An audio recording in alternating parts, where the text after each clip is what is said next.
12ஆம் தேதி சனிக்கிழமை 44வது அதிகாரம் 21-32 வசனங்களும், 50வது அதிகாரம் 15-26 வசனங்கள்.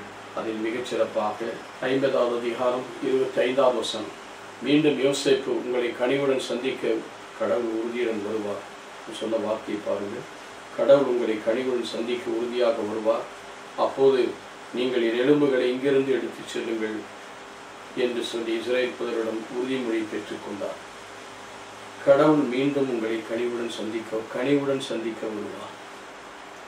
ஏனென்றால் அவருடைய இதை காட்டுகிறது என்றால் 430 ஆண்டுகளுக்கு பிறகு மோசே அடிமை தினத்தில் இருந்த மக்களை கனிவுடன் சந்திக்க வருவதை காட்டுகிறது. எலும்புகளை இங்கிருந்து எடுத்துச் செல்லுங்கள் என்றால் அவருடைய உயிர்ப்பின் அந்த ஆண்டவருடைய உயிர்ப்பின் நம்பிக்கை இருக்கிறது. இங்கிருந்து எடுத்துச் செல்ல வேண்டும் என்று இவர் குறிப்பிடுகிறார். பிறகு மோசே விடுதலை பயணம் 13-19 பார்க்கும் மோசே அதை எடுத்து கொண்டு அவர் பெட்டியில் எடுத்து செல்லுகிறார்.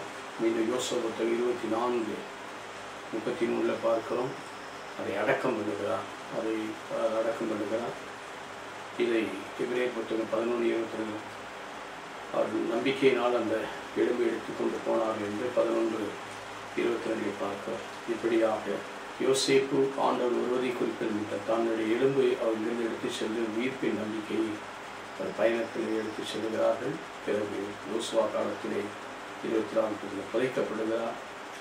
அவர் அதே போல ஆண்டவர் இயேசு ஒரு நாள் உயிர் தெழுவார் என்ற நம்பிக்கைக்கு முன்னடையாளமாக அவர் இவ்வாறு செய்தார் என்பதை நாம் அறிகிறோம். இன்றைக்கு நம்முடைய வாழ்க்கையிலும் கூட ஒரு எலும்பு கூட முறியப்படாது. அந்த எலும்பை அவர்கள் உடைக்கவில்லை. விடுதலை பயணம் 12வது அதிகாரத்திலே பார்க்கிறோம். இதோ ஆண்டவர் இயேசு அடக்கம் பண்ணப்பட்டார்.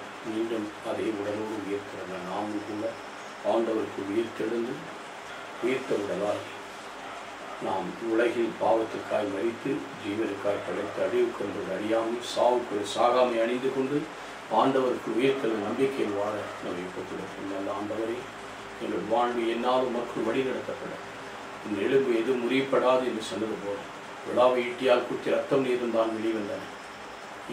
இதன் வழியாக எங்களுக்கு மீட்பை தந்து நாங்களும் உயிர்த்த நம்பிக்கையில் என் மீட்பர் உயிரோடு இருக்கிறார். அந்த உயிர்ப்பின் நம்பிக்கையில் எங்களுடைய வாழ்க்கையில் ஒரு வருகைக்காக எங்களை ஆயத்தப்படுத்தும் எங்களுக்கு